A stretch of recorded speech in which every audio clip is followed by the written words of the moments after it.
staring at my face while I'm talking. You want me to go ahead and get started?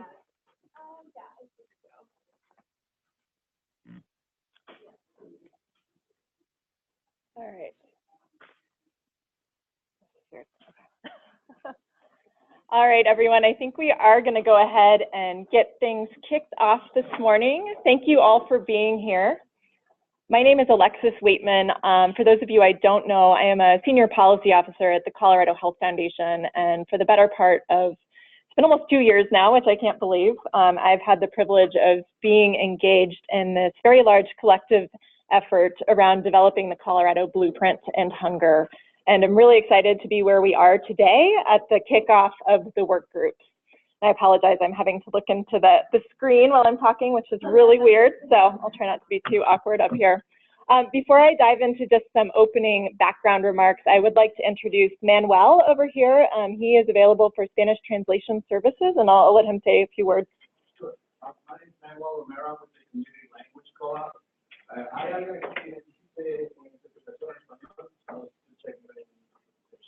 So we're a co-op out of Westwood. We practice language justice when it comes to meetings and what we like to do.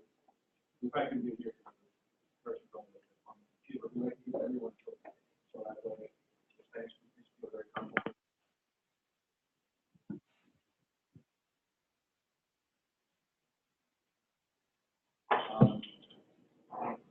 Anyone you know comes in and speaks Spanish, I appreciate it. Okay. Great. Again, community language co-op. Okay. Thank you. Right. Thanks, Manuel.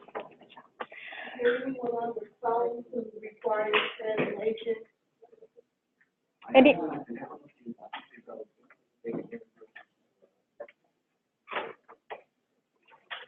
All right. Here. Okay. Great. Thanks, Manuel. Again, if anyone on the phone does need translation services, we do have that available. Hi, Bob.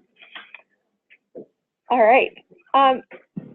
So I just want to give a couple remarks for a few minutes and just orient everyone. I know there's some new faces in the room today that may not be as familiar with the efforts around the Colorado Blueprint to End Hunger. So I'd like to give just a little bit of history about how we got to where we are today, why we're here, and what we anticipate doing with this group.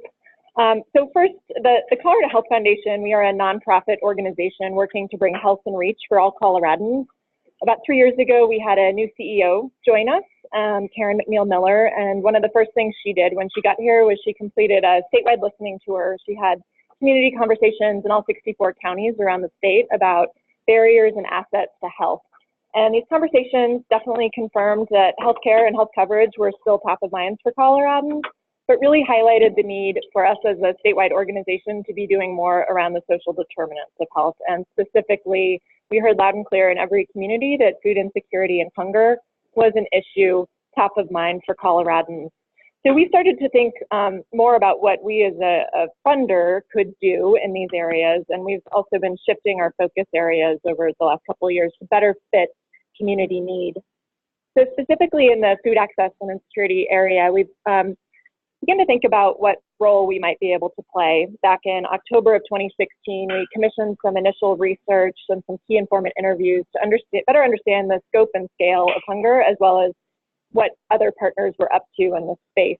And what emerged from that initial research was that there are many, many great organizations around the state working to address hunger and food insecurity within community. However, there hadn't to date been a lot of coordination between those efforts, so we weren't really having as much impact as we could. So this idea of developing a shared vision and shared goals in the blueprint was born.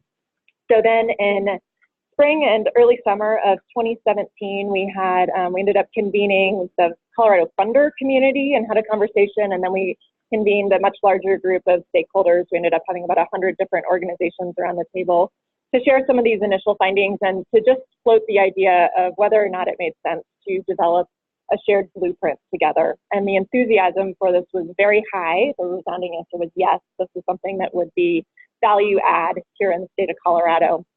So with that momentum, we did launch a collaborative process in August of 2017. We formed a steering committee to develop specific recommendations around what we should be doing to make progress collectively on hunger and food insecurity here in our state.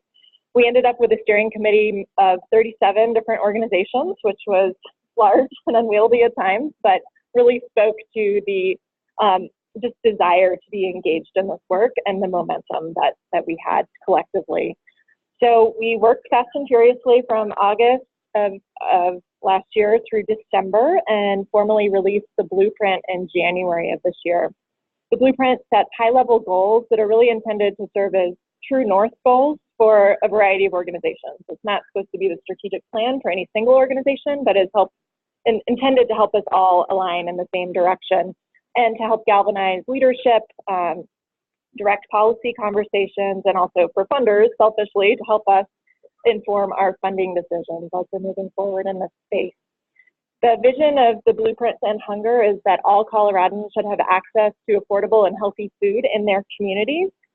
So putting that another way, no matter where you live in the state of Colorado, you should have access to those nutrition resources. So where you live should not determine whether or not you're likely to go hungry. And to make this vision a reality, the steering committee developed 5 high-level goals with very specific strategies under each of those. So hopefully you've had a chance to check out the blueprint. We do have some copies of that in the back.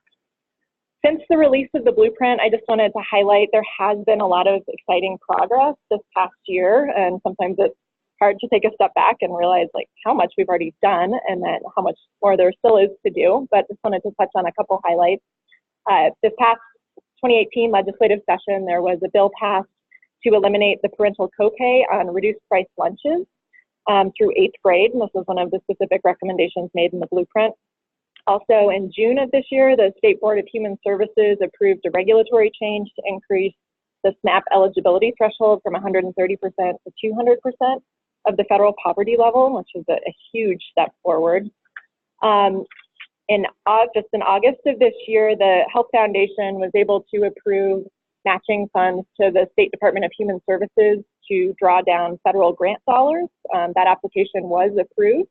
So this next fiscal year, we'll have more than $2 million coming into the state of Colorado for specifically around SNAP outreach and enrollment, which is really tremendous considering that just in 2012, we only had $200,000 coming into the state. So huge change there.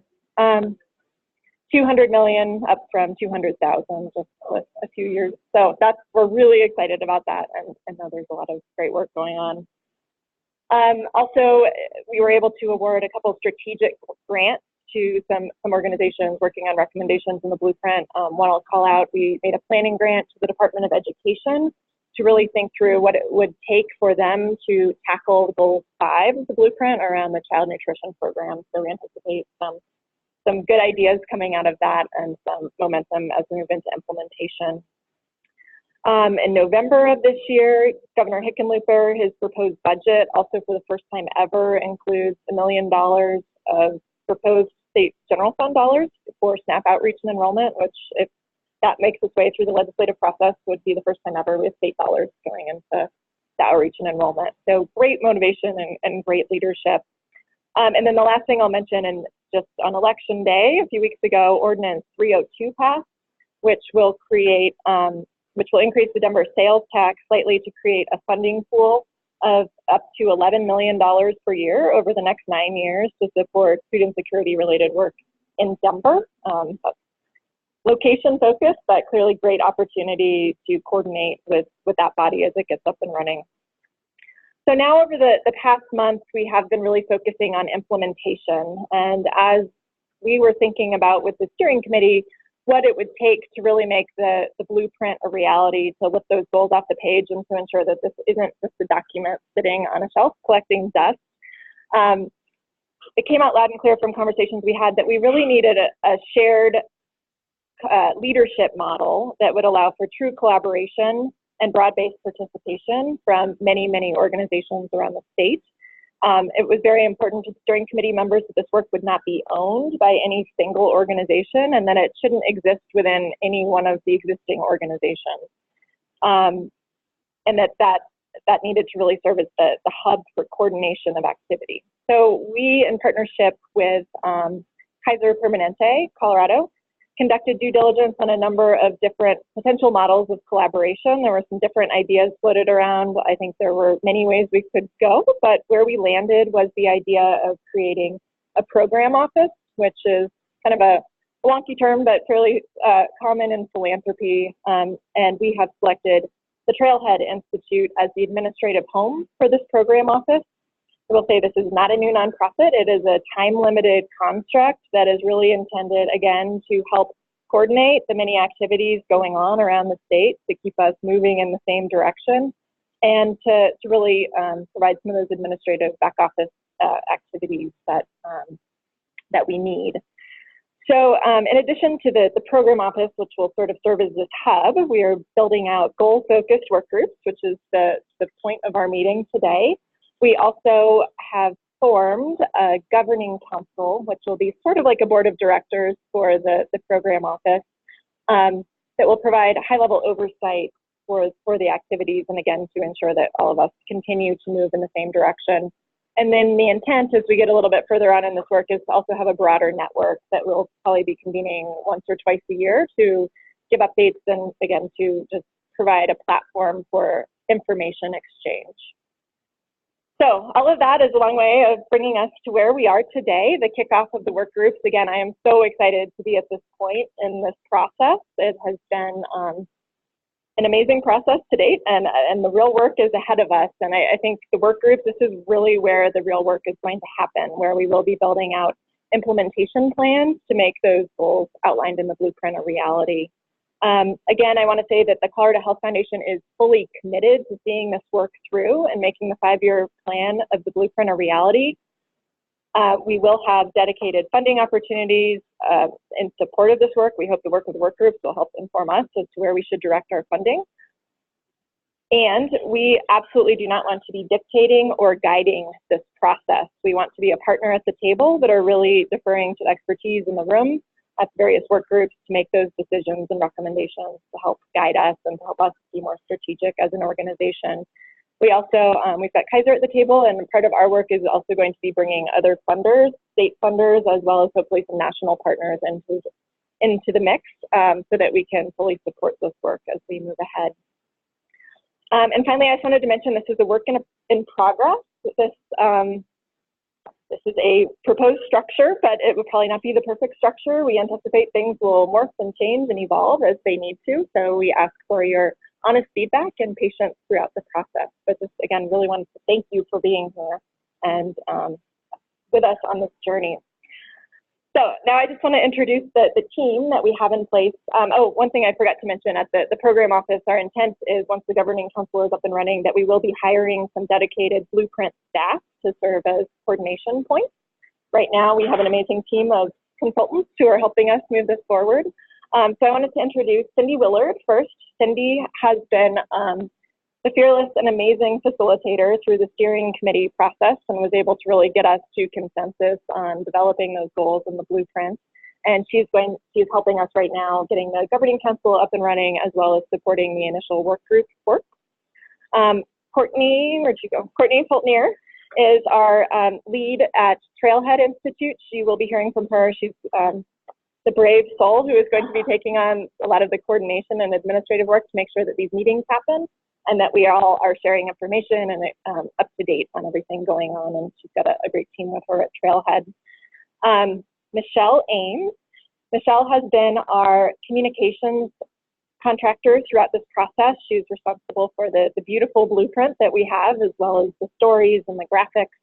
And she is on board and ready to help support us with graphic design and social media and whatever else this group decides we really want to move forward on. And last but not least, Khadijah Haynes. Khadijah, as we have been making this transition, community engagement has been critical to the blueprint process, but we know we can be doing a much better job. So Khadijah and her team are, they have been helping us to ensure that we really are integrating community voice into this work to help us bring new faces to the table. And she's also been building out a framework, the inclusivity, diversity, equity approach to help us all keep that front of mind as we are moving forward into this work. So I think at this point, I'm going to turn it over to Khadija to provide some guidelines for us as a group as we begin this, and I'll let her introduce her awesome team. Thank you. Good morning. But that was not too bad. That's pretty good for this time of day. Let's try that again. Good morning. All right, excellent. Thank you. I feel good being here. I had a scare coming through the parking lot. I went to the building down the way and I saw something out of the corner of my eye, and it was kind of scary. And as I got closer to it, I got a little more frightened because it was an animal, and it was a big animal. It ended up being a statue of an attacking wolf. And so it was like, well, I'm awake now. If I wasn't before, I'm good. Wolfson Lowry.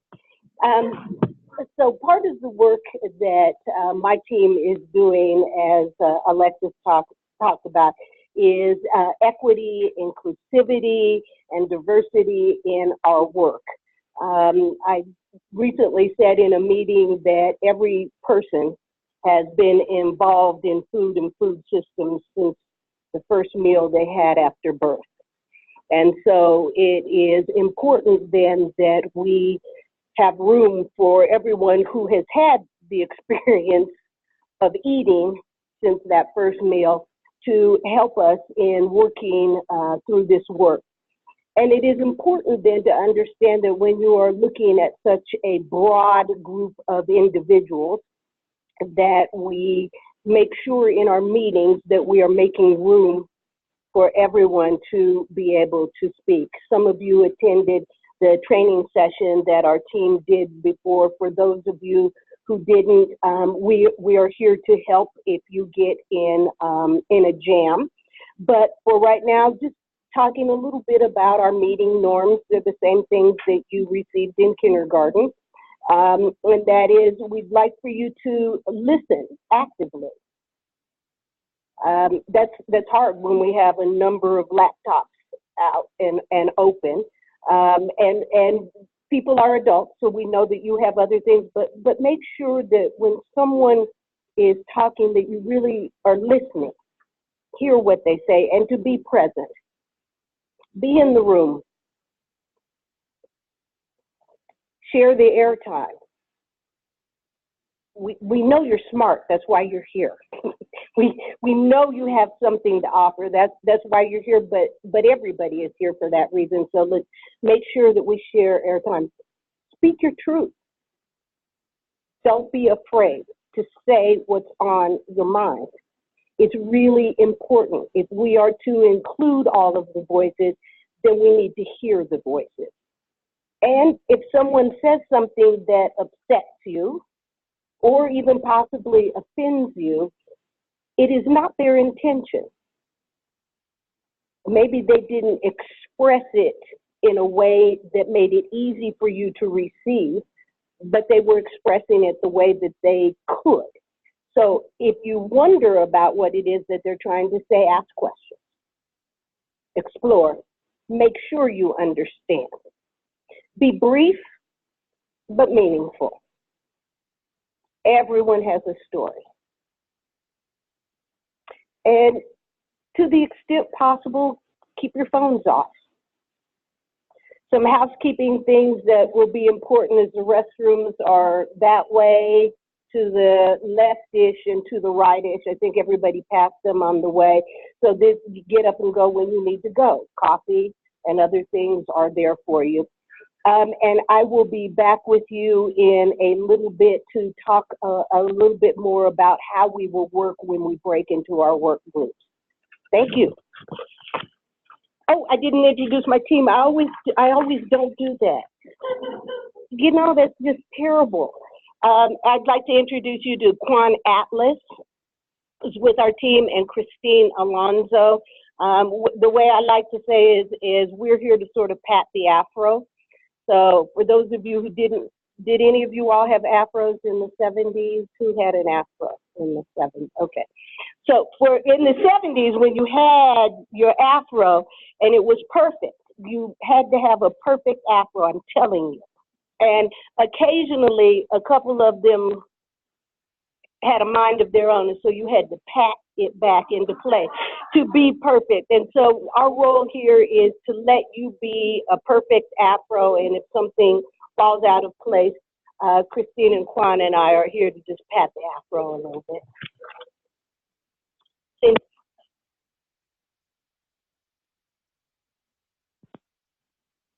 Well, good morning. Thank you for hanging with us. At these first meetings, we have a lot of background and sort of foundational pieces that we need to set. So thank you for hanging with us. We have a couple of items to go through. Khadijah is going to help us understand sort of how we can work well together, and then we're going to get to the really interesting brainstorming, prioritizing how we're going to accomplish the goals for this particular piece here in a little bit. So thank you for your patience. We do have coffee now, which is fantastic, and some snacks. So refuel as you need to, and we'll move quickly through these next couple of pieces just to make sure that we're having as much time for the group conversation as we can. So a couple of things that were sent to you in advance and are in your packets this morning. The first one I want to touch on is the communications infrastructure piece. We wanted to continue to be as transparent as possible in this process with all of our information. And so Michelle, in her great wisdom, has been supporting us all along through the communications piece and has put together just a framework of how we're going to begin our work together. And this is bucketed into a couple of different communications pieces, external and internal. So thinking about our external communication, we are going to establish a regular newsletter to keep all of the work groups up to date on everything that's happening, as well as that larger stakeholder group of folks who aren't coming to regular meetings, so that folks know the progress that we're making, where they can plug in all those critical pieces of information. We also have some great social media and encourage you to help us spread those messages. We've been doing that throughout, and that will continue. So you've got the information here on that as far as our external communication. For the internal pieces, we will have work group meeting minutes as well as governing council minutes. Those for not only for the work group that you are involved in, but for all of the work groups are going to be available to you. So if you are interested in what the SNAP and WIC work group is up to, you are welcome to check in on those notes and look at those minutes.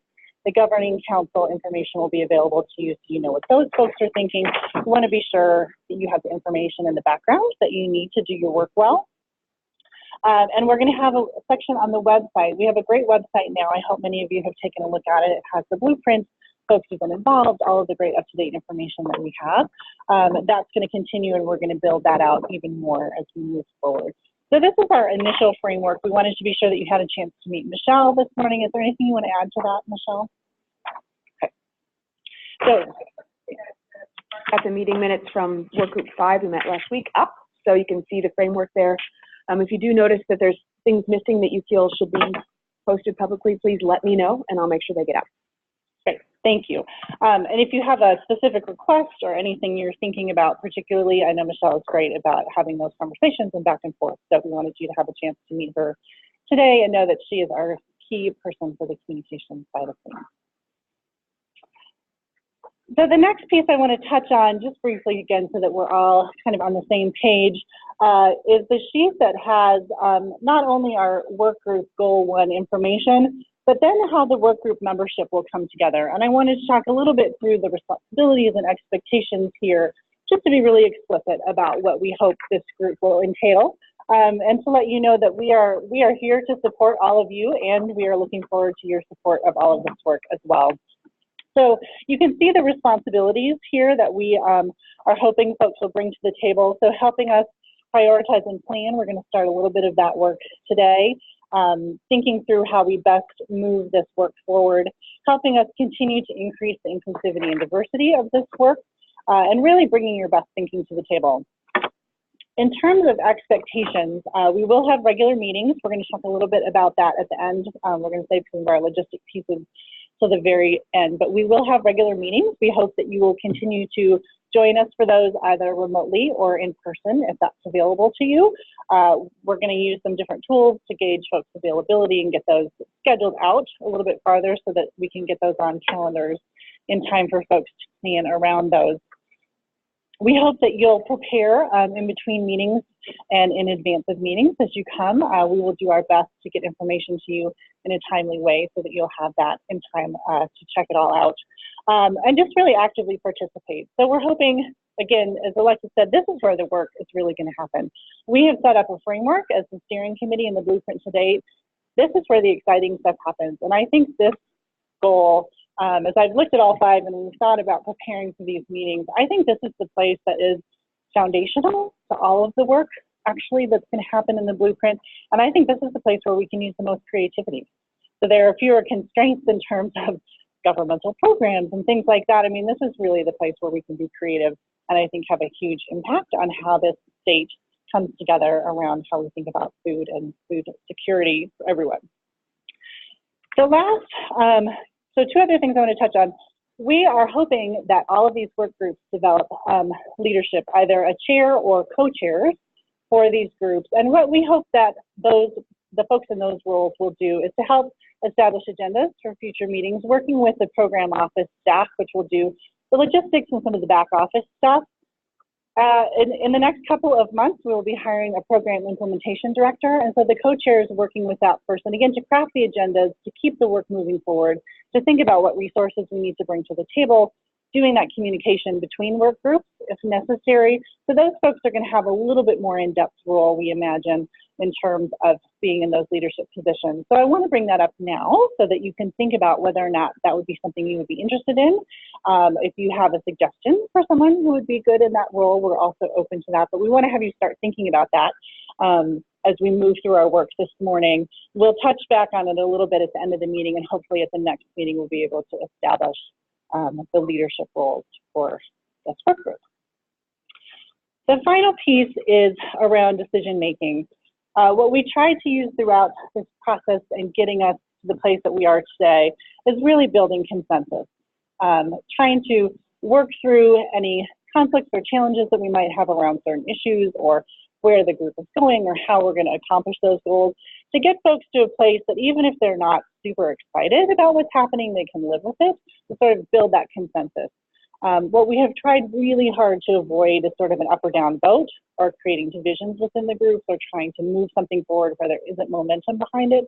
So we'd like to continue to do that as we work in these groups together. It's really that consensus building piece and bringing folks together around the different issues. So we wanted to just share that this morning, put that out there. And so having run through this and talked through this, a lot of you have been through processes like this before, or been on work groups or advisory committee meetings. And so I'm going to stop talking and create some space for folks to chime in on any of the responsibilities or expectations, how we go about making decisions. Would love to get that input. For those who are on the phone, if you are going to speak, if you will press the little button right here. When your light is red, that means your area is muted. When the light is green, that means the people on the phone get the benefit of your wisdom. Thank you. So, open to comments or thoughts about the expectations, the decision-making process. This is your work group. So we wanted to have that conversation this morning as we begin our work together.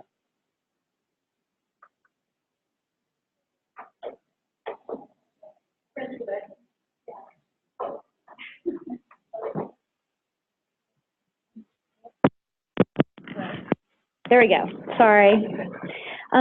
So I'm curious how the meeting attendees here were established, and is there room to offer a seat at the table to other committee members who we know might be interested in this work? Thank you. Yes, I should have totally touched on that. So thank you for bringing it up. This is not a closed group. So we are open to folks who are interested in moving this forward and absolutely would welcome other people to the table. How this group came together was there were folks who had been working on this project for a while or had been involved tangentially who said, yes, I want to opt in. There were folks who were reached out to very specifically, and then we have had a larger group of probably 100 or 120 folks that we have been reaching out to, and these are folks who opted in and said, this is the goal I'm really interested in, this is where I want to put my time, and I'm interested in being part of it. So we're very open to expanding this group, and this was a volunteer opt-in basis to be part of this group. Yeah.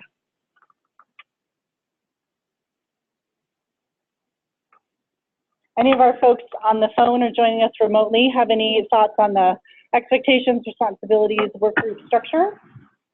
Hi, sorry, this is Courtney. I just wanted to add to what Cindy just said. If you do have people to recommend or who are interested, please put them in contact with me so that I can reach out to them and keep everything organized on our end and ensure that I'm including them in all relevant communication.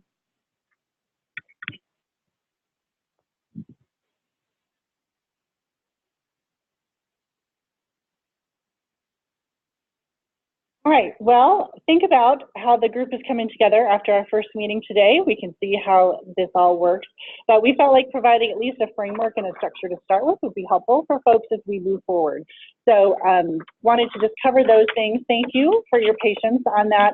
We just wanted to get kind of the foundational pieces set because we really want to start moving forward quickly once we get off the ground here. So we appreciate your patience. I'm going to turn it back to Khadijah, and we're going to move into our group conversation part of the morning.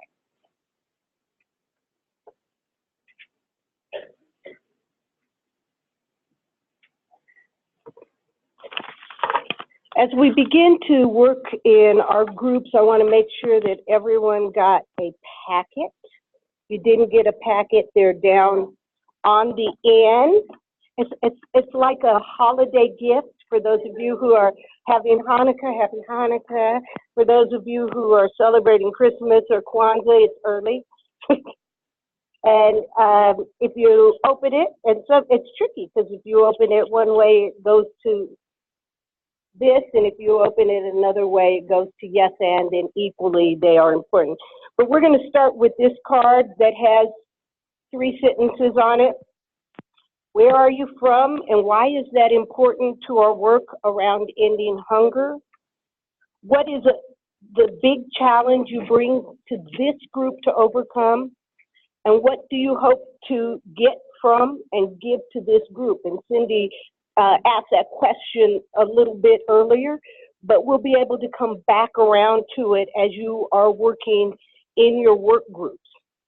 The next card, one of the cards you'll see is about listening, writing and doing, watching, and reading. These are learning styles. When you begin to work in a group, some people are better learners by listening. Some want to read a stack of papers, and they don't really want to talk to you or listen because that's how they get their information. So as we begin to work, think about how you best get information, and it can change. You can have an overarching style in your life, but in any given situation, you may have a different style. These are just to remind you about where people may be at. One of the most powerful tools in working in a group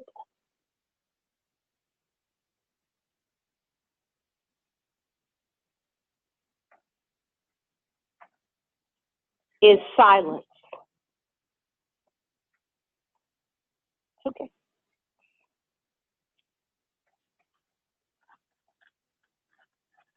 Sometimes people need to think. And people who are verbal many times don't recognize that those who are not just need you to take a breath and let them think and give them an opportunity to speak. Some other things that are particularly important about working in groups is what I call credentialing. And this happens most often in groups of women and disadvantaged people, that you have to feel as if you are credentialing yourself to express your point of view. I have a PhD in such and such.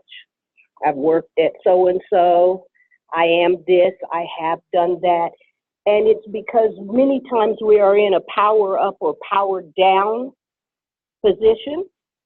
And so in order to feel level, we tend to credential ourselves.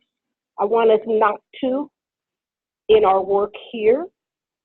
And I'm going to go back to the statement that anyone who ate after they were born is qualified to have a comment about food. So the playing field is level. If you need to express that, it's fine, but it is not necessary to credential yourself for working in these work groups. The last piece is yes, and we could also. It's really important going back to listening, actively listening, hear what somebody says and affirm them. Even if you don't agree, you can say yes. I worked in the political world for a long time, and people from the audience would be yelling their point of view at me, and they would say, "I'm so glad you agree."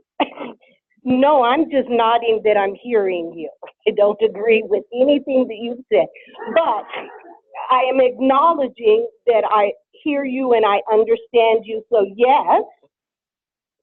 And we could also think of something else. You all already know this. You did it in kindergarten. We're just here to pat the afro and help you remember. And I think we're ready to break into work group, Cindy? Or do the other exercise? I want to do something really quickly before we do that. So I would love at this point for everyone to just go around and share your name so that when we are addressing each other, we know what we'd like to be called. So we'll do that really quickly. And then I'd like you to take just a couple minutes and turn to a friend or two near you and answer that first question on the card that Khadijah has for us. We'll do this briefly because I want us to move into our exercise, but I think it's helpful to share a little bit of that as we're going to be working together moving forward to sort of understand all of the things that we're all bringing to the table in this conversation. So quickly go around, just share your name, and then we'll split into groups of 2 or 3 folks to answer that first question. So I'll just start here.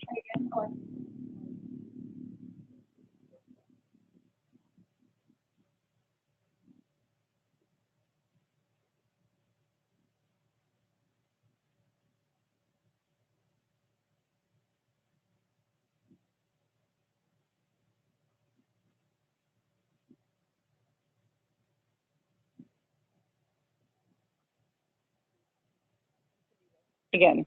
So find a friend or 2 near you and, I'm sorry, thank you. Oh, that facilitator. Okay, yes, those who are joining us remotely, please share your name. Hi, this is Jocelyn Reese Hopkins.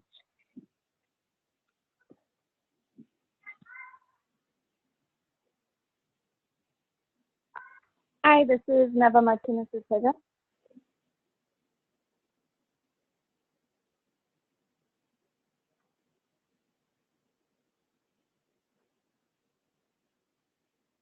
Anyone else joining us remotely this morning? I think I'm logged in there a few times, so the other Neva Martinez, those are me.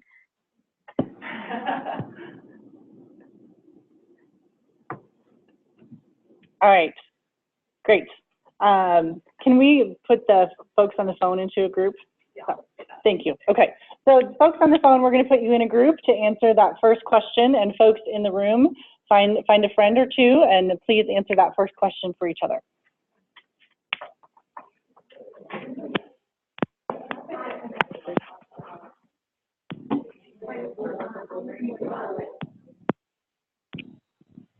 Hey, it's Jocelyn. What's the first question?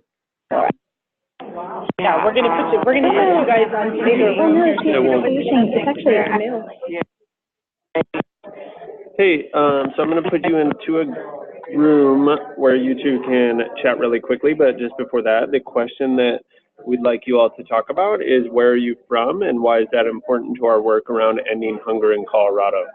So I'll put you in a separate breakout room and we'll be done here in just about a minute. Thanks.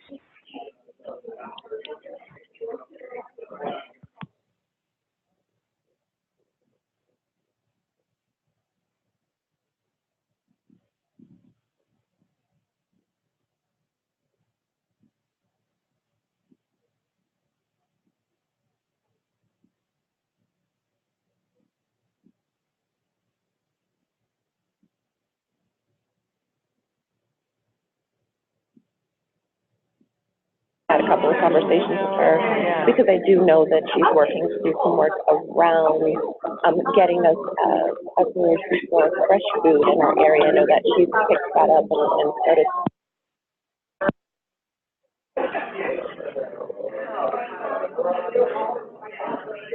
Really passionate about is making sure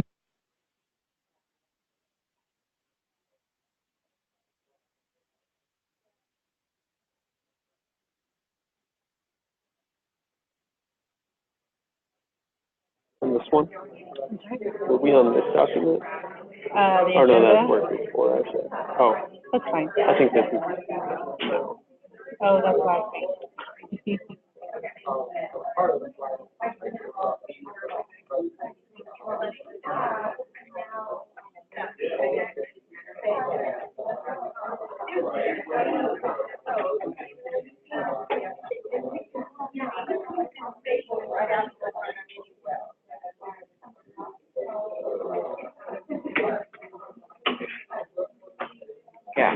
why don't we have it? That's not a.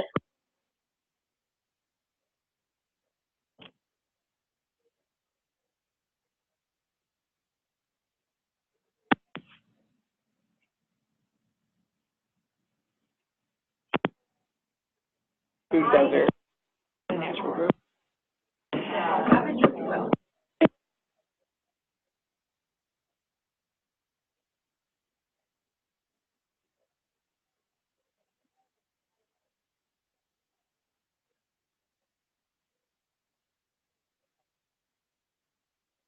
I looked in the next room and there wasn't any in there either. And Yeah. when I bought those, they were advertised as super sticky, and I feel duped. I don't know. Maybe it's the type of paint on the wall. Yeah, Yeah. it might be the wall too. It's coffee free because we're out. Who do I need to go? You came to the right place. I can go make some more. I believe it is. Oh. Yeah, from what I've always heard. It is, because Yeah. we've used it here too. There's just supplies and stuff. Oh, In the okay. next- So that's what I can just always go done. make it. You handle the breakout. Oh, do you? Okay. You want? Are you sure? I already know where it's at. I can do it. You can bring them back too. Oh, All you do is close it. We'll just close it right now, and then Okay. they'll have a minute to get back in here. So we're going to wrap up. We're going to wrap up our conversations here in the next minute. So just give you a little pre-warning.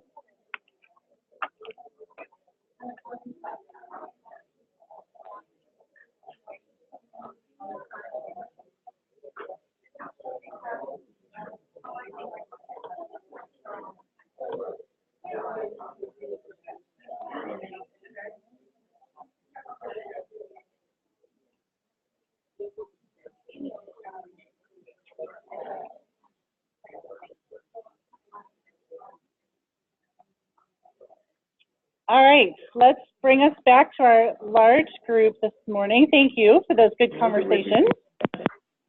I imagine you learned something really interesting about the people you're working with, so that's part of our goal here this morning. My role has.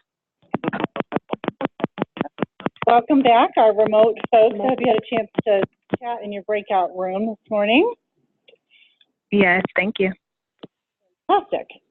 So at this point, we're going to move to prioritizing the work. So when the blueprint was developed, we developed the 5 major goals, which Alexis alluded to. And then under each of those goals, we had the steering committee and input from folks to help us kind of prioritize some strategies pretty broadly. As you have looked at the materials, they're in pretty big buckets. What we'd like to do this morning is have you think a little bit about the strategies that are in this work group goal. So those are the things under how we get there. So as you look at develop evidence-based marketing campaigns, et cetera, those are kind of the key strategies that the work group put forward to get us started in this process. So what I'd like to have you do is read through those. I'm sure you've looked at them before, but read a little bit again this morning. Read through those, and then what I'll ask you to do when you're ready, we have some stickers over here, and we have some charts that have been up on the wall intermittently and keep falling down. So you may have to re-put it on the wall again and hold it up while you put your sticker, and thank you for your help with that. I'd like you to take 3 stickers I'd like you to put dots next to what you feel like are the top 3 priorities of all of the strategies we have listed here. Part of what we're trying to do with these initial work group meetings, and as we get this work off the ground, is to understand where there's momentum and some things we can leverage. So what is the group most interested in? Where do we feel like the top priorities are? What does this look like for this group? And then to build some pieces around each of those. So that's our work, at least in the short term here this morning. So please take a moment to, again, read through the how do we get there. We do have some boards up here with those written out. Take 3 dots and put them on the top 3 priorities as you perceive it to be. And folks remotely, we're going to gather your input so that we can add your votes to our board, to our notes here. And then we're going to see where things play out. We're going to see where there's momentum, where there's interest, and then we're going to move to our next step. So take a moment to read. If this is a good time for a bio break for you, please feel free to do that. We're working on some more coffee at this very moment, and there's some snacks. So read, digest, get up, 3 stickers, make your vote, and then we'll come back together. Thank you.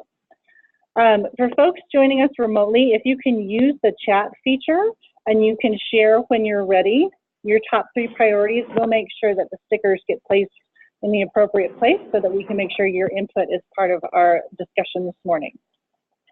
If you're not in front of a computer, you can say those to me and I will put them up. The chat function is preferable because then I'll make sure I get it right. Stop sharing, maybe.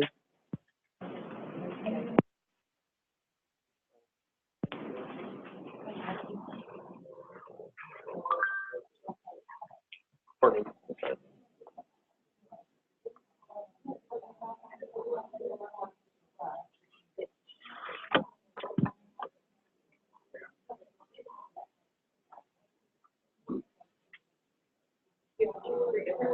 No? No, we had a good question. If you feel really strongly about one thing, you can put all 3 of your dots on that one thing. You do not have to pick 3 different things. This is up to you.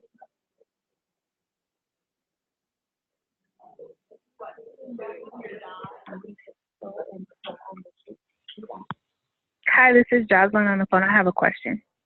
Yes, what? How can I help you? Hey, I'm sorry. What can I read, or what should I be reading? I don't have a computer in front of me. Is the document in the email? Yeah. So one of the documents that was sent out in advance had the information about how do we get there, but I'm happy to read those to you if that's easier right now. Oh, that would be awesome. Great, I will do that. So we have 6 different items listed, or 5. So one is develop evidence-based marketing campaigns and education initiatives to elevate hunger as a solvable goal in every community. The next one is to promote community-driven practices to understand the barriers to and increase support for accessing food programs, implementing system change, and reducing stigma. The next one is to provide concrete opportunities for all sectors, industries, and individuals to engage in efforts to end hunger in Colorado. The next one is to deepen Coloradans' resolve for policy solutions to ending hunger. And the final one is to ensure that economic and health impacts of hunger and food access are integrated into community development and local and regional planning efforts. So I know that was a lot. Let me know if you need me to repeat any of those. That was good. Thank you. Okay.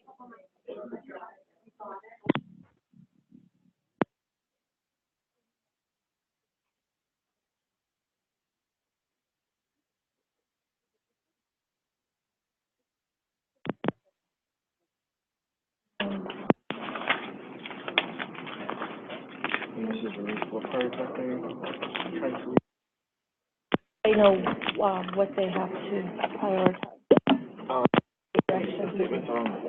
Oh, they're on the wall. Statements, but there's You got 3. Choose ones you agree with. You can choose one that you agree with. You can prioritize as much as you want. okay.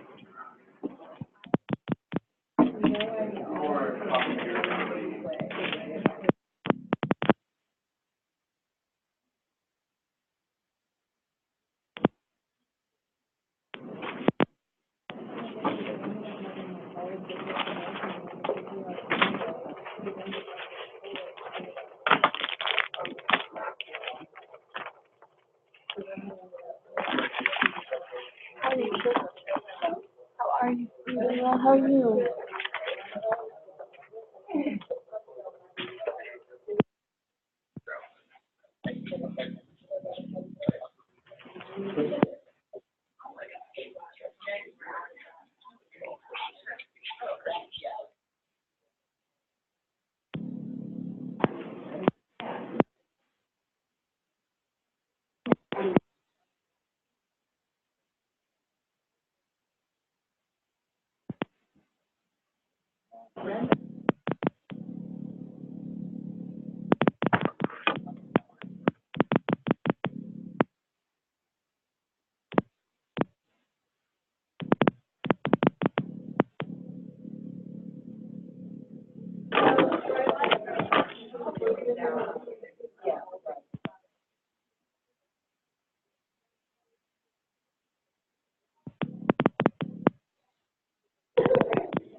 Of her pace that put her in the place of, Absolutely. and so she, I don't need that. I don't need Yeah. that. I don't need that.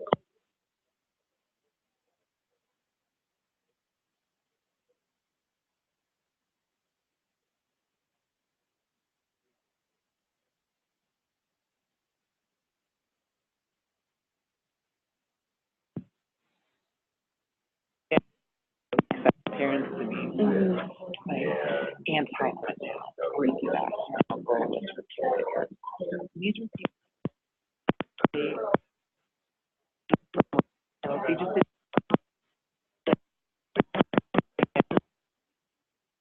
I have to figure out how to do it.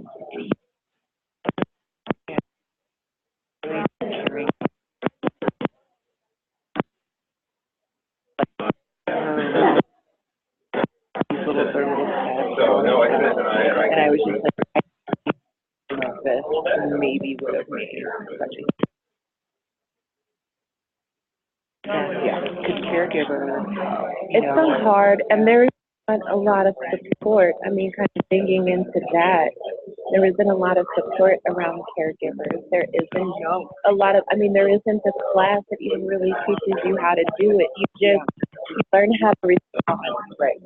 So Before you know it, you're like, I'm not doing well, I mean, or, you know, you're not doing well. But I remember eventually I sent her to Denver Hospice, and, you know, they have support. You know, they offer counseling around parents, you know, around the families once a year after a person passes away for free. And they have, grief groups for children.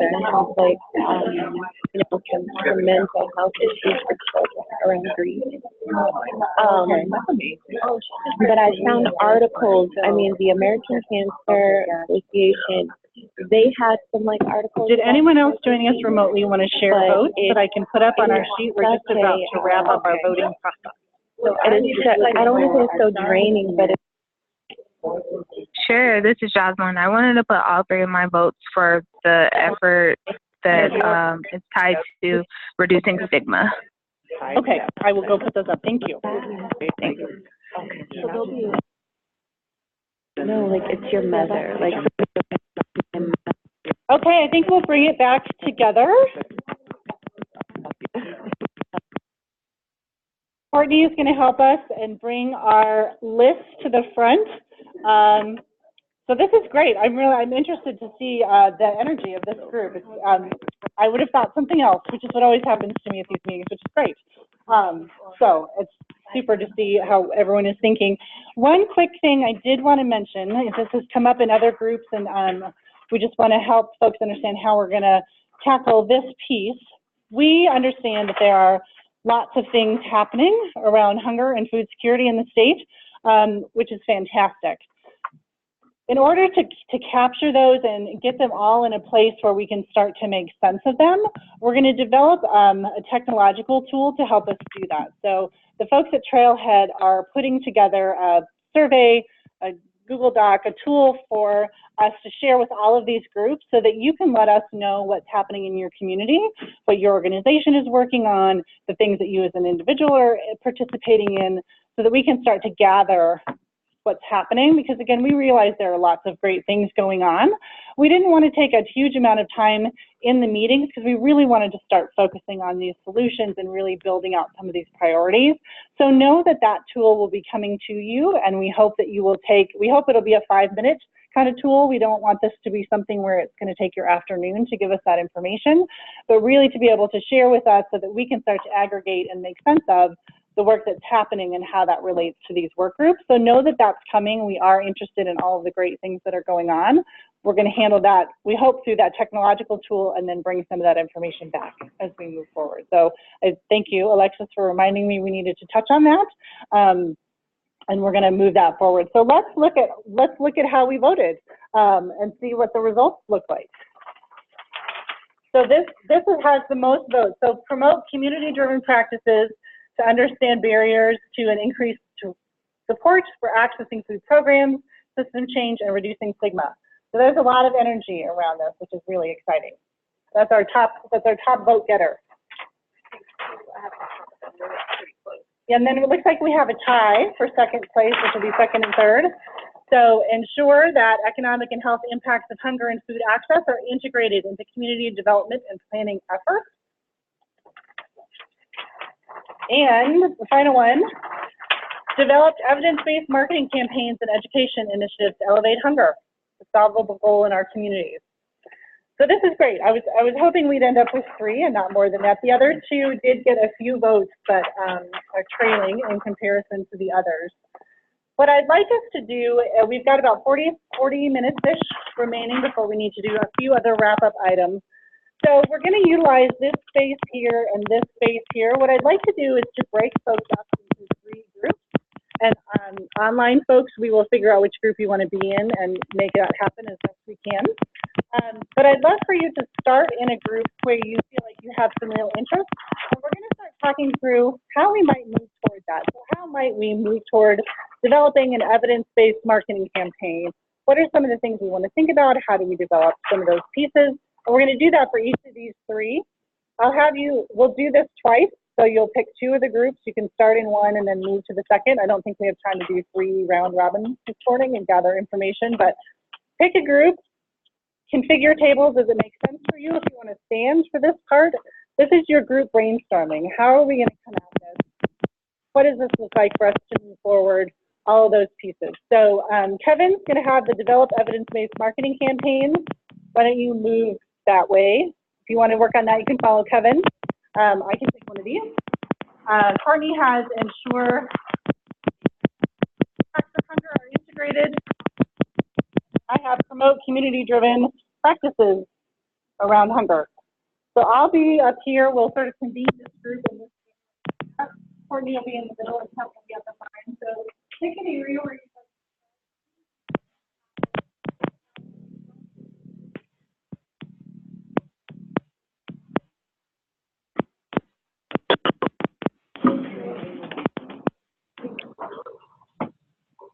Hi, and for the folks on the phone, can you tell me which work group you'd like to be in so that we can make sure that we include you in that conversation? Hey, this is Jocelyn, and I actually need to drop off the call. I have an appointment I need to go into. So I would love to catch up with notes via Yes, email. absolutely. We'll be sending notes out after the meeting. Thank you so much, Jocelyn. And what about you, Neva, if you want? Okay. Neva, do you know which conversation you would like to join? I think we're good. I'll get one.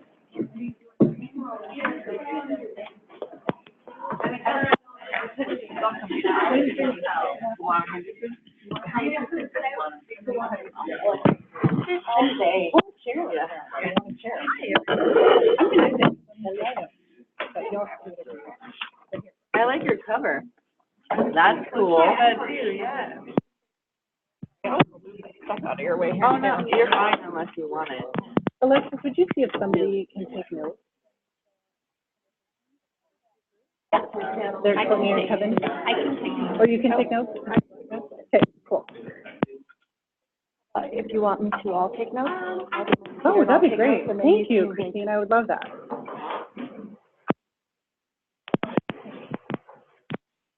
Do you want to introduce yourselves to each other again, or do you feel like we know before we launch? Sure, lunch. Okay.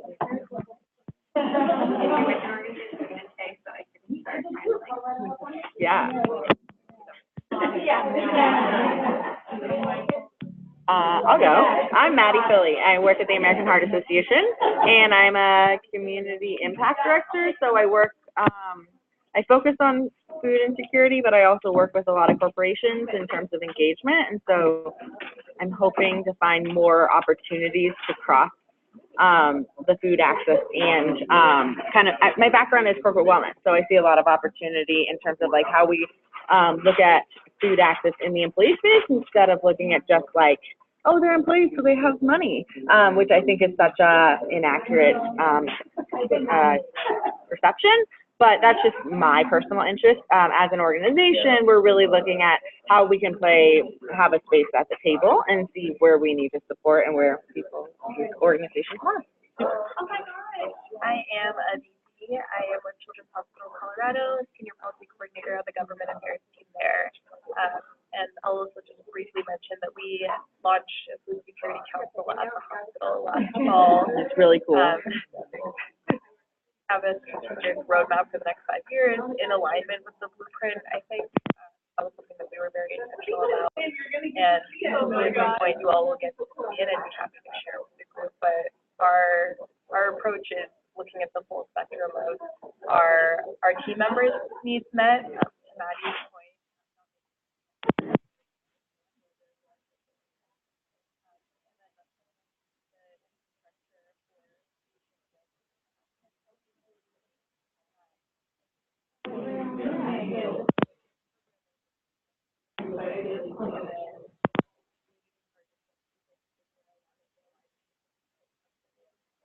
At the end of the spectrum.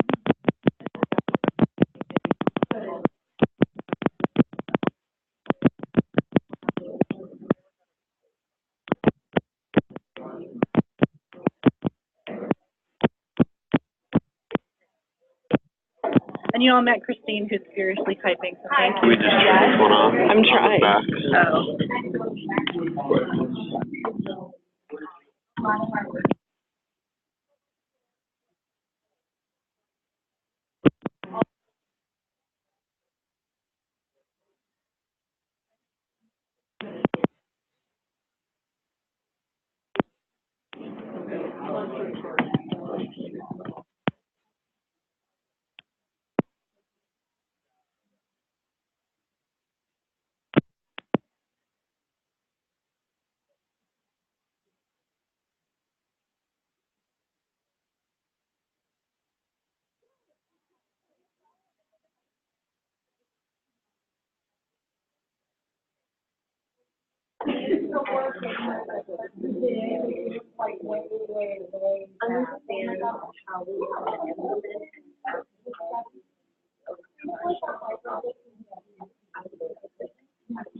That's what I just thought. Where does it start? Yeah. Okay. Yeah. That's what I thought, but I didn't want to make it. I'd be impressed if you came all the way here from Northeast Colorado. That's what I thought. But no, you're fine. And thank you. Hi, I'm Leslie. I'm with Project Angel Heart, and I'm the Director of Healthcare Innovation. So we've been working we provide medically tailored meals to people with chronic illnesses. And my role has been to help integrate meals into the healthcare system at a broader basis. So reimbursement, partnerships with hospitals and insurance companies, and research.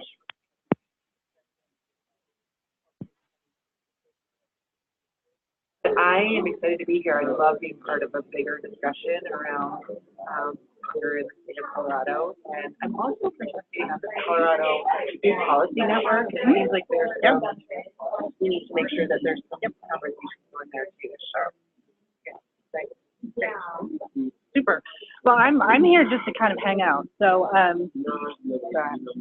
you know, I think one of the things that we've continued to talk about is really understanding how this work translates from the very high policy level to then people on the ground, right? And all of those places in between. And as I recall the conversations developing this particular strategy was really understanding how we can best communicate and share information and understand from the resources that are already happening, how we amplify and build on those to really get us to a place where we're increasing access to support.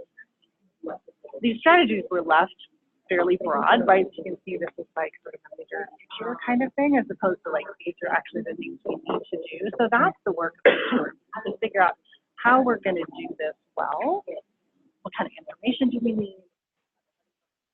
So all of those pieces, so that's really the discussion we're starting with today. And as you folks know who've been through these processes before, it feels very amorphous right now, and we're all kind of swimming in this space of possibility, and we are.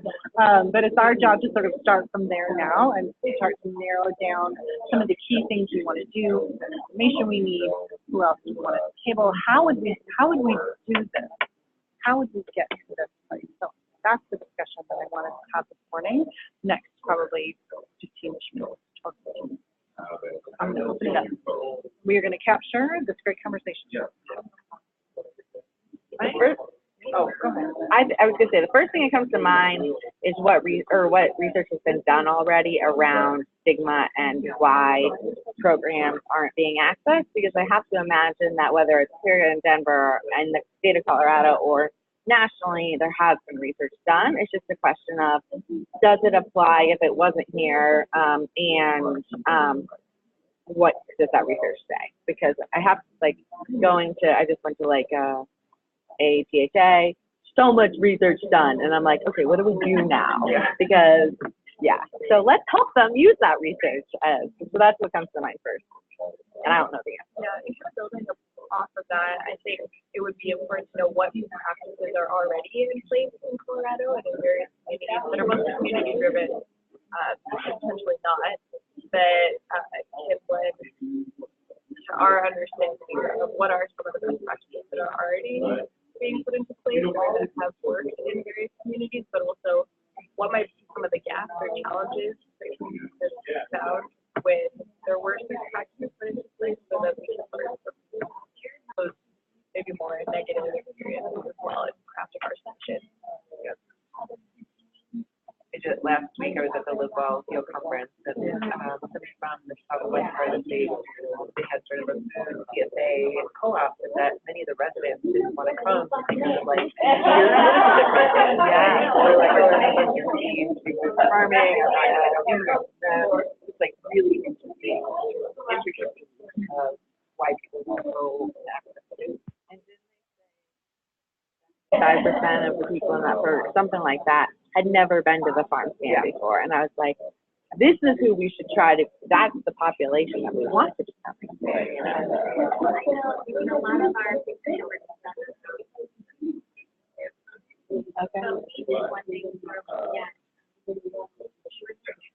Okay. Yeah. Yeah. That maybe a county that has a higher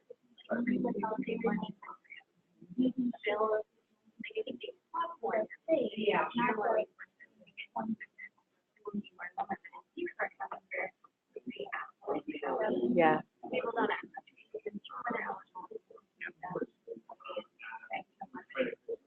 Totally. I was just talking to a pastor yesterday while we're teaching, and they do meals, and they do free meals. Mr. Thornton? Yeah. Yeah, yeah. And then you could meet everyone who came in across the country, because we started calling it dinner for us all. Yeah. And you know, it's Wow. Yeah. So it's really like even psychologically. Yeah. Like, oh, I'm not going to free meals. But I'm really good at knowledge, like Yeah.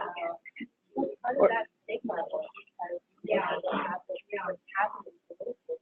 And everyone before is that is a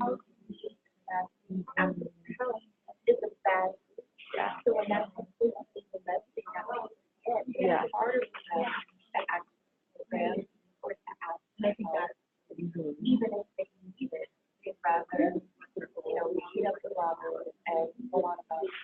I may be able to go down to the market and get some fresh vegetables, pair with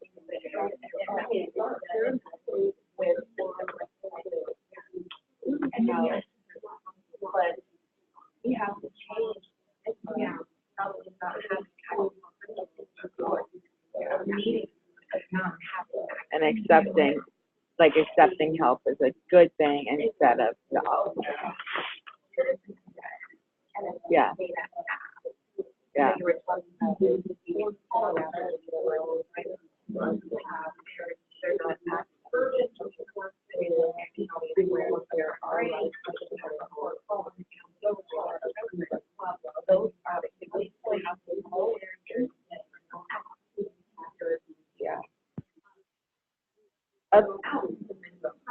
I was gonna say, how, one way that we might look at this, in addition to the research you guys have done, is what other health topics are similar in terms of asking for help, and like, how have they overcome that barrier?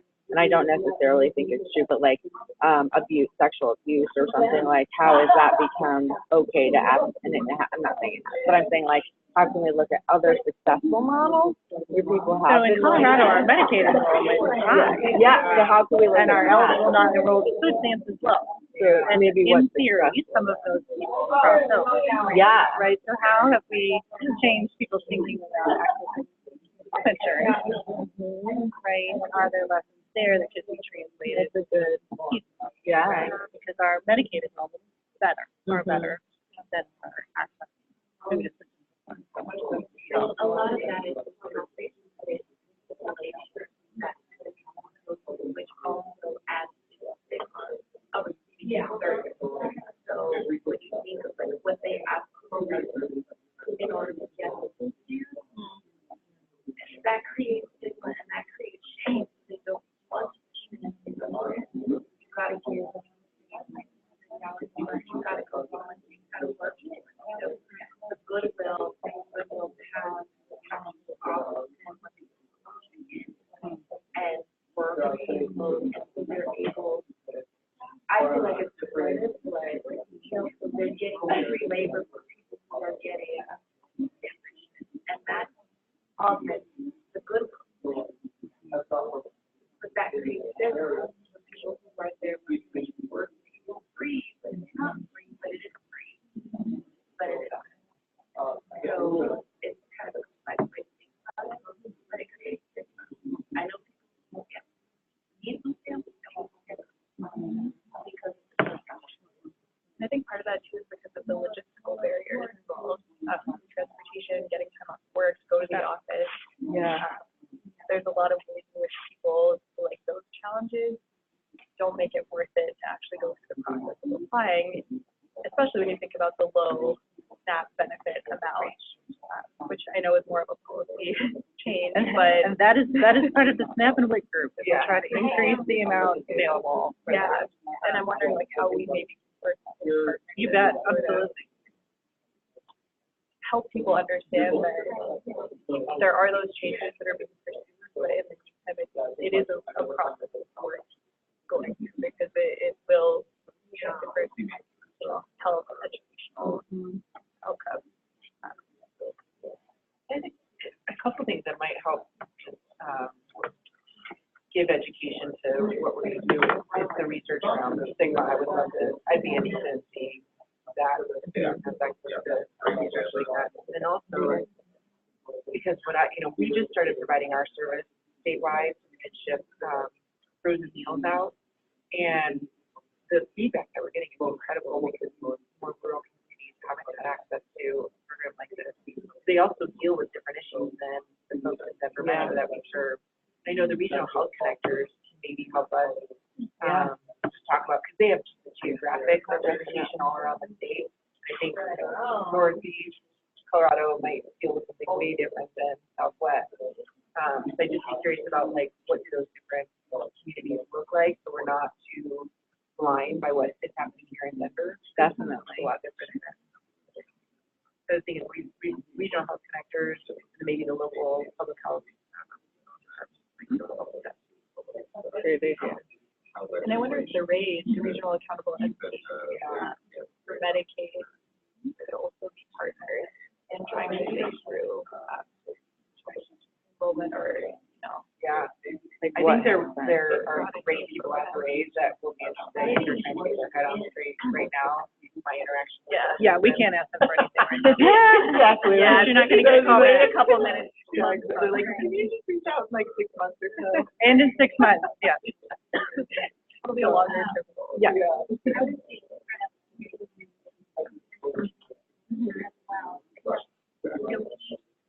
With our company partners, a lot of and having that understanding that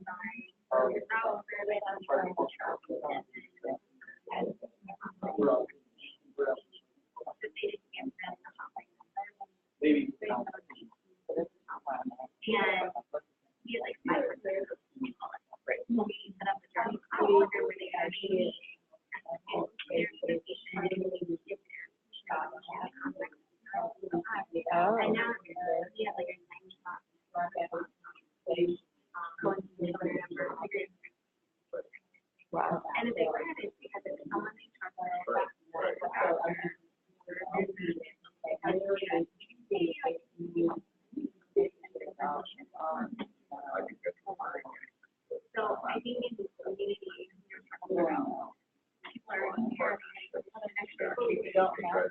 We were looking at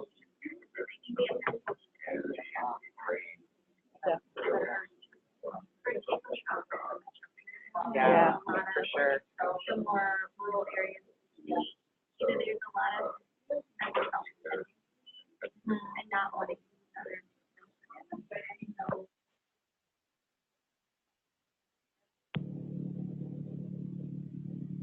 Offer or not, and maybe Well, it yeah. is, but maybe it's I was so gonna figuring out say, what that would be. yeah, like a really critical part of the healthcare team and person who's very intimately involved in screening and other psychosocial screener components at our hospital and in our clinics is the community health navigator. And we have a team of community health navigators. Some of them are actually in the WIC clinic down the street and helping patients, families connect services that way. So I think it's really important to also bring them into the conversation as directly done. Yeah. Community of people who actually come from affected communities. Yeah, definitely. In building our partnerships, it's like half the job has been in creating those partnerships and contracts. And the other half is like getting the referrals to start to come in. We've had a lot of bumps in the road. Like at one point we were having discharge planners try to do it, and like they're so bogged down, they don't have time to refer over, so like 0 referrals. We had folks that were doing more intensive behavior management, career navigation. Those tended to drive more referrals. So that's a really important lens to look at. At the time, the bandwidth, the trust, support. Yeah.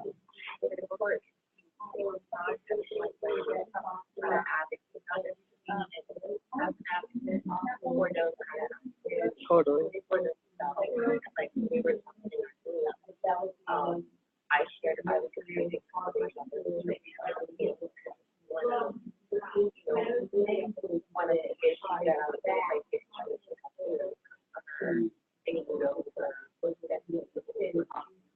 because that made a conjunction with the social worker. And then your house is client, and that also totally.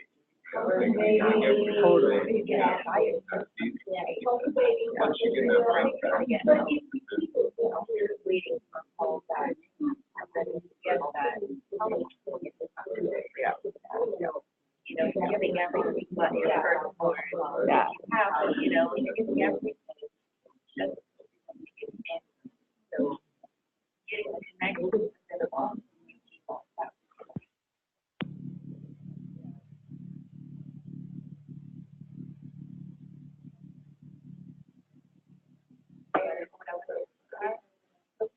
No energy. Yeah.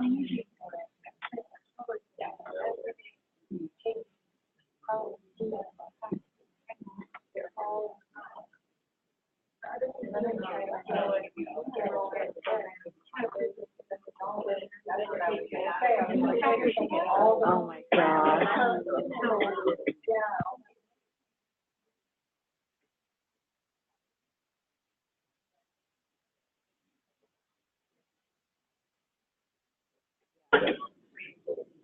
Sounds like a couple of things are emerging. And that we're really thinking about communities in pretty granular level, which I think is fine. I'm totally on board with that. But then if those two things are sort of what I hear coming up, you're doing okay? Okay. There you go. Maybe think a little bit about the how of that, or maybe delve into those a little bit and see just for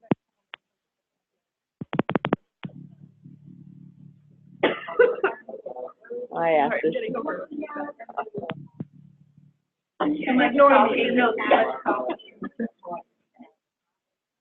My skin is so dry. I'm like, I feel like I'm itching everywhere. I'm like, what's wrong with me? That's smart. Does it help? It helps. I've never. I think I'm like not even my face because I have lotion, but then I'm just not as good about.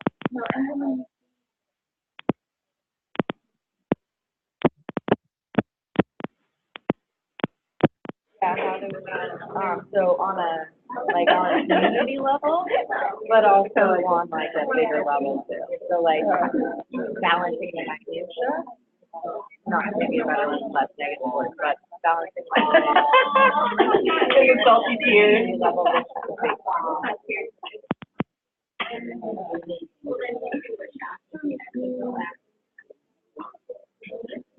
What are you talking about? We're talking about This Is Us. I haven't watched it yet. I need to so bad. I think I need a heartbreak in my life. Have you seen the movie Wonder? Is that the little boy? Yeah, with the facial. Oh my gosh. We watched it like 2 nights ago. I don't stay awake for movies. Like I fall asleep 5 minutes in. I stayed awake for the whole thing and I cried like 5 times. Oh. And my boyfriend was he's like, how did you stay up? I just need to play romantic movie or like, comedy for you. And I was like, I know. And I cried a few times. He's like, a few times. I was like, excuse me. It was so good. Oh, it looks good. Sometimes you see a star for. Yes, that was amazing. The woman next to me was like full on stopping, blowing her nose.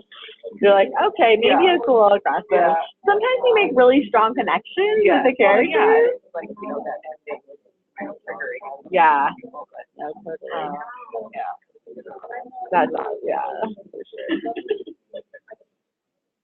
Is there another season? I'm like really behind, obviously. I know. But see, this way I can binge watch over Christmas, guys, over holiday. Yeah. It's like my favorite thing. My brother and I used to get 24, like the DVDs of 24 for Christmas. We were like teenagers and we would just, like, we don't watch that much TV, but Christmas break, it was like, oh, let's just watch the whole thing. It was so bad. Like, so good. It's good. Oh no. What channel is that on? Okay. Yeah. But then you don't have to watch the commercials. Yeah. Save time. Yeah. Me too.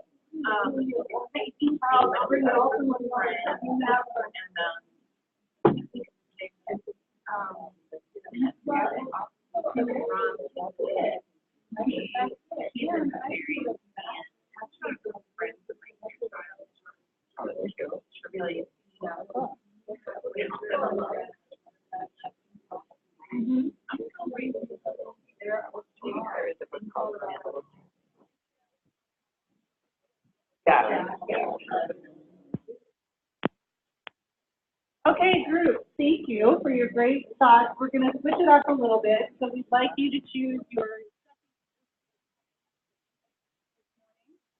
up a little bit. If you're really into where you are, you're welcome to stay. But we're just going to give folks the opportunity to chime in and provide a little bit of feedback on a second opportunity if you want to do that. So this group up here is ensuring community different practices and systems change stigma.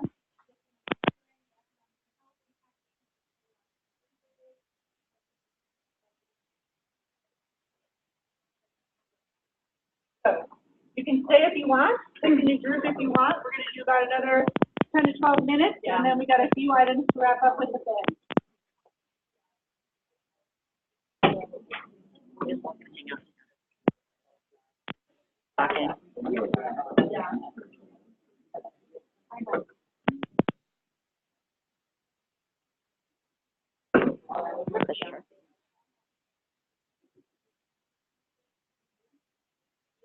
What's that for?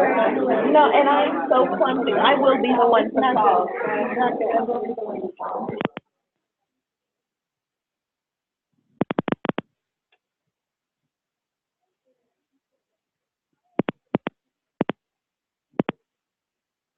Any other takers for our community-driven practices?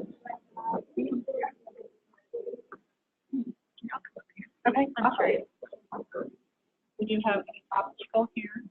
Obstacle course here.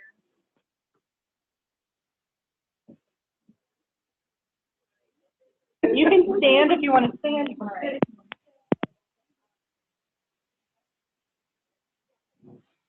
So Christine is being kind enough to take notes. If you want to take a minute and just introduce yourself, if you haven't worked with folks in this group in the past, I think that would be helpful. So that's what you are. I don't know what other groups you guys were in the last time, but it might be helpful just to chat. I thought we were just saying that. You share a little bit more if you want. I run a small nonprofit called Construction.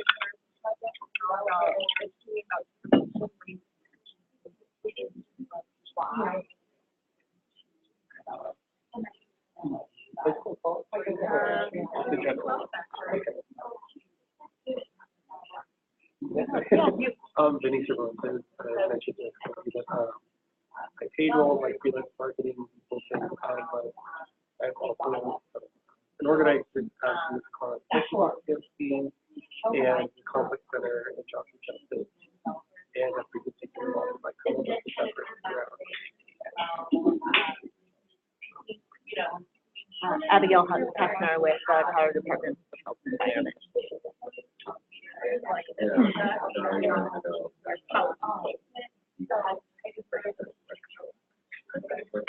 Great. So just to orient again, these strategies, and we talked about this in your last one, probably brief. They're pretty broad, right? There's not a lot of how in this. There's the sort of where we want to get to, and so we wanted to start the conversation this morning in this big amorphous space together, but to try to drill down a little bit on how we might do this. So is there information we need? Are there practices we know that are pretty effective? How do we start building out the work towards this strategy? And like capture the conversation, and it's really just for us to talk about how we do this work well, and how we start moving this forward. Oh, yeah. Like what stigma and training? I think so. I'll give this really brief answer to that. When we were developing the blueprint in general, we talked a lot about, we know there are folks in communities who could benefit from food support, SNAP, WIC, all kinds of things, and that they are choosing for any of a number of reasons not to access those services. And what we kept hearing over and over is there is stigma around signing up for SNAP or saying that you need that kind of support. And so we just kept hearing that over and over and over. What that looks like in different communities sometimes is a little bit different, but that there was some stigma that kept people from accessing the support that could really help benefit them, and that this gap we need to figure out how to bridge, and a lot of that was around stigma. So some of it's around ease of access, right? Some of those things, but some of it simply is food stamps aren't for me, or something like that. And so we kept hearing that repeatedly. When you heard a lot of the issues with stigma, was there like on the channel that they were getting this?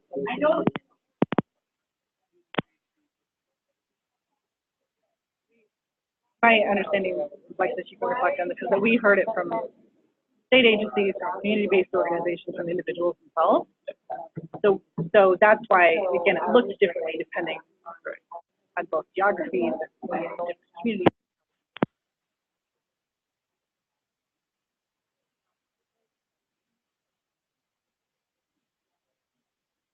What was their expectation? Like, I feel less. We did not go deep into that. I think that's a good action for this, is like let's truly understand what the stigma means, what this means, and what is going to help get them someplace else. What's going to help? How do we need to frame either the community resources or government resources so that people, we talked about this earlier, so that people feel comfortable accessing it can truly help them. I mean, because even in my own mind, I would say the way that the, super food stamps versus putting it on the credit card, right?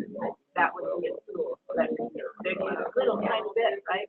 That must be really humiliating for some people to walk in and hand paper over instead of money and order. You're all, you're blending in, right? You can do it your life. You don't want to have it as well. That's a good point. It's not just, I think, about how we message it or talk about it, but it's also how do you operational.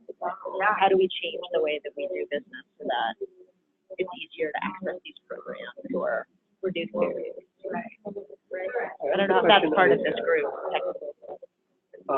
That's the question I did about like community versus like kind of administrative entity, because I meant like just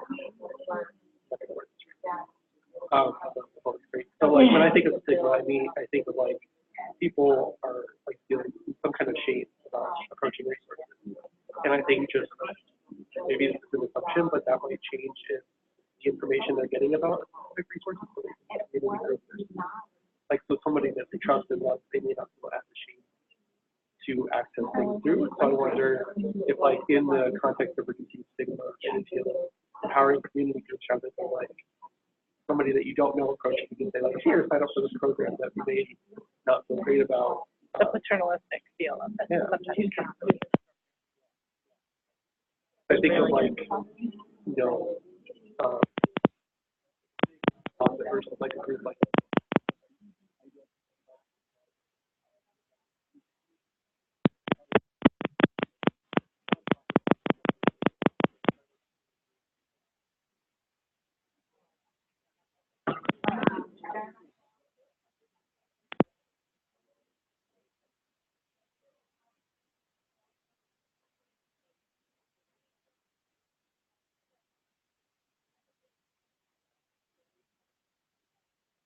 Okay, good thing. I do think that's like a strategy. How do we have this, how do we build this sort of technology and have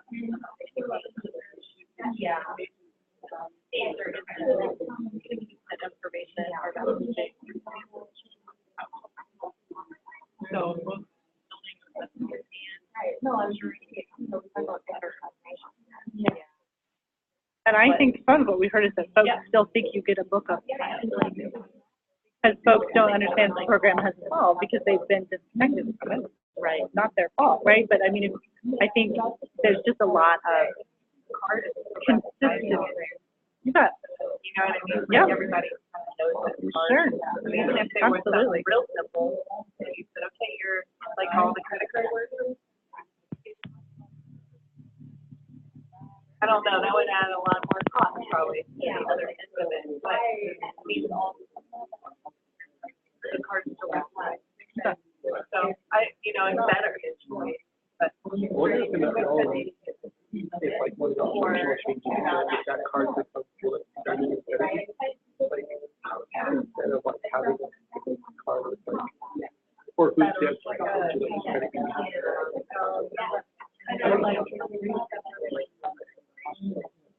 Well, I know one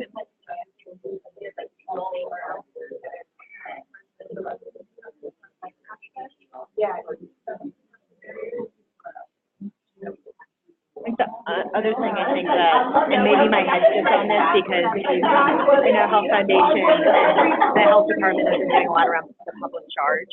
I mean, I think being able to understand what's happening at the federal level that is impacting how a lot of communities are perceiving government services specifically. I mean, I think that there needs to be a big insight into the community supports versus government services and how that works within the federal context of some of the statements that are being made.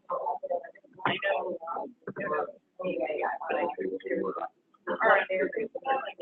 The chilling effect.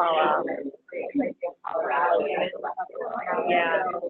That's something we struggle with because for the WIC program, we don't ask about citizenship or any of that. And it's kind of a balance between how much do we promote that to let people know that there are resources available to them and how much of that was a target on our back with policy. So you'll get that. Yeah, yeah. You know, like if we are, it doesn't have to talk, like, find a word. So, I think a lot of the work I've been doing with mom, I think, Ella, and the way that they are fundamentally shifting the system and not follow. Like, I think how it really impacts a lot of people, like, hot words, like, local, you know, healthy, fresh, whatever, organic. All of those things are things that people want, not just in this community or So what is fun, you're not like, go by, but actually, we're part of, creating something much different than that. What a lot of people want. I'm not marketing my desk, I'm not good at that kind of work, but spinning it so that, sometimes when you spin something that's like, you say something like, I can't think of the right thing, but verbal, whatever, but if you spin it in a language where you're like, but if we have it like this, then people want that, you know what I mean? I don't know if they can do that kind of programming access, but it should be better. What I said was on the training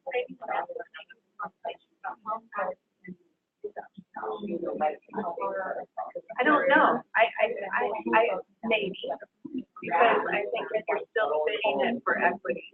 And you're still spinning, I think it should be less than, or more than, they're different. Difference, like, that's still there. I think maybe, and what I was thinking was just throw my idea. But I was thinking more along the lines of like serious revolution that we all do what we are.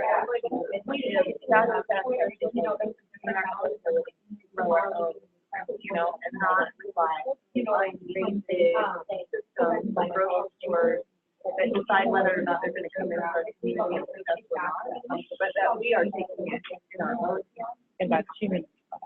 And it's about creating not just experiential justice, but mentally, like, like there's a whole bunch of pieces to it that is all good, like it's the way that we are connecting to the world around us, the way that we're supporting ourselves. But in a way that's really kind of, I don't want to say this in the sound, but like it's trendy. Like this is like, this is kind of a new, we're making it attractive to people because everybody wants this, local, organic. Yeah. I mean, out at MLK, I talked to the garden.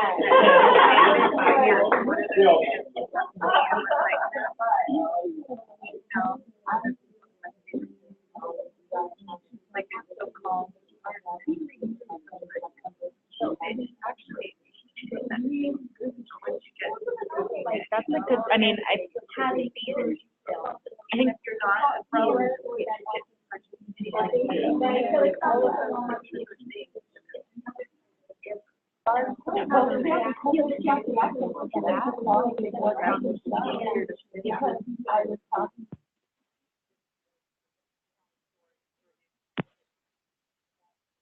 That's really helpful. Yeah. There's lots of things that are happening. I think people that are starting to consider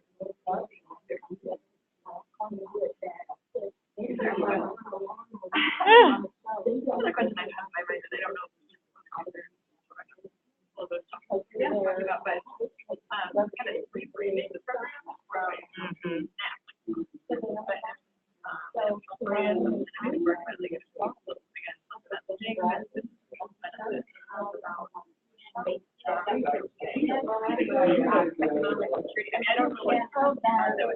right.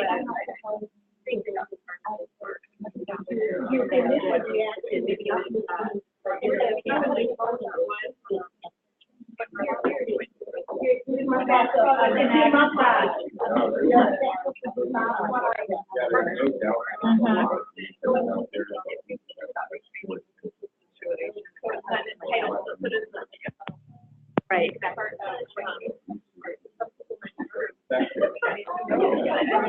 we all have, right? If any of us, we have a right. If any of us, we have a right to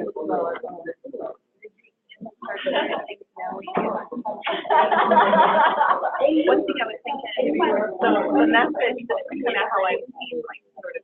I think we're going to bring it back to the large group here.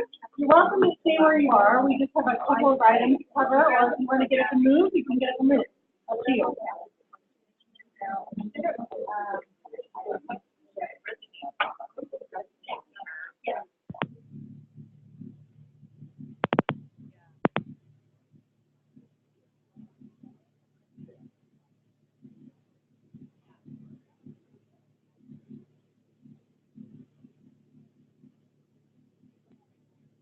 Yeah.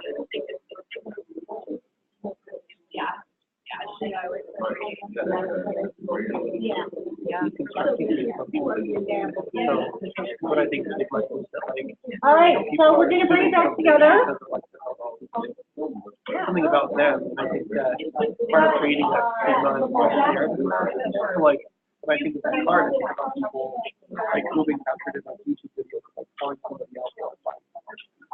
We got about 7 minutes left before we turn you loose to the rest of your day. I think like stigma is created in a public sphere, like, you should be here for something to be considered. So a couple things we want to wrap back around on.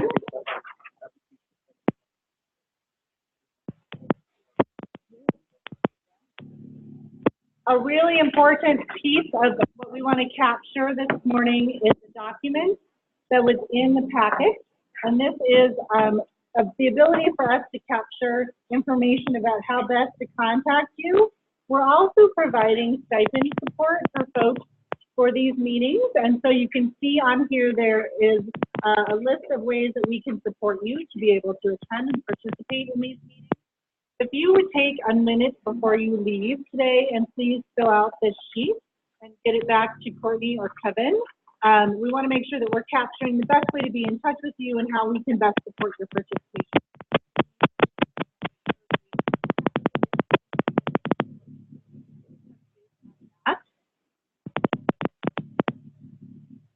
A couple of other quick items.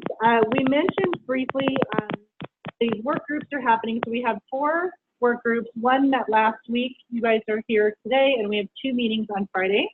Again, all of those notes and information from all of these.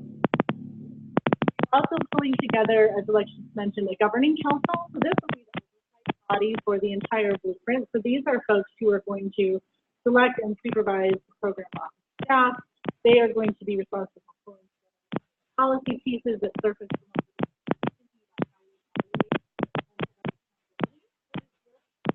5 years. Some of those items will fall under the purview of the governing council. Those folks are meeting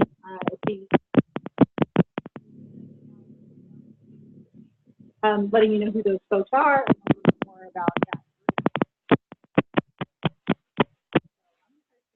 Go and see if it's still with some microphones, please. I'm not moving as much. So that's an update on the governing council. Wanted to just bring to the top of mind again the idea of leadership for this work group. So we are comfortable with the chair, we are comfortable with co-chairs.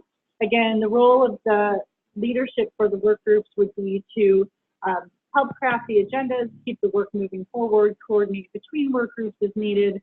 That's what we're thinking about in terms of out between now and the next meeting, if that sounds like something you would like to be part of. We hope at our next meeting to for these work groups. In terms of scheduling our next meeting, so this is the royal we, Courtney has been sending out surveys and ways to kind of capture your availability. We would like to try to determine a time that works for a broad range of folks. So that might look like evenings, it might look like later in the day, it might look like a weekend meeting. So we're going to try to send out a poll to capture availability for folks because we want folks who have jobs during the day that they cannot take a break from to be able to participate in these groups. We want to think about the broadest possible representation we can get. So we will be in touch with you again to do that. We have been using the Doodle system to capture that availability, but I wanted to ask if folks have a different idea or something that we've seen that works better than that, or something you might prefer. We're trying to make this easy on you and easy on sort of our folks to gather that information, but I'm always open for new technology and new ideas about how to do that. So I wanted to open it up and see if this group had thoughts about how best to capture availability for future meetings.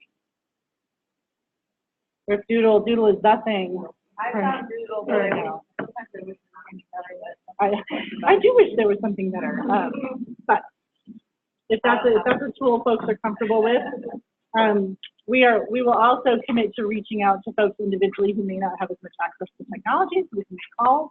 So if that's you, you would prefer to have a call or some other kind of outreach, let us know. That is how this can be helpful to us in figuring out the best way to be in touch with you. So we will work to get that information out to you. A couple of things between meetings that I want to bring to your attention. So we will be reaching out with the tool to gather all of the great work that's happening. So the technology tool that I talked a little bit about, I know in some of these discussions it was like, what about this and what about this? We're going to use that technology tool to capture the work that's happening and aggregate that in a place so we can start to understand all of this. That will be coming to you. So as you have time, please contribute to that and fill that tool out. Respond to the request as you can from Courtney about getting the next meeting scheduled. Think about your participation in that leadership role, if that's something you're interested in. And then we will post the notes from this meeting, including the small groups, sort of encapsulating what the small groups talked about. And we want you to start sort of mulling that over.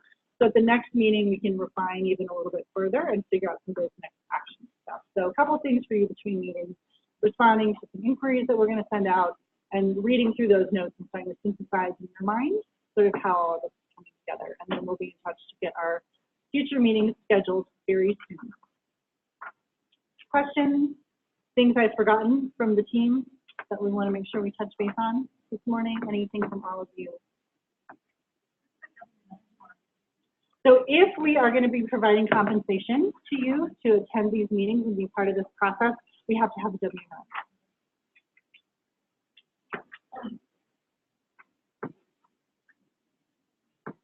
So thank you. I thought these discussions were great. I'm excited to dig into these notes, kind of do some of the synthesis thinking. So thank you all for your participation. Thank you for your patience this morning. I know there's a lot of talking at you at the beginning, but we appreciate the level setting so that we can all be on the same foundational place to move this work forward. If you have questions for any of us, Courtney is really your main contact guru, and she's happy to field those and share them with those of us who can help support you in this work. But thank you for your time. We know this is a commitment. We're really excited about officially this work that I think is going to be so foundational to the rest of the blueprint process. So thank you for being here. Enjoy the rest of your day. Thank you.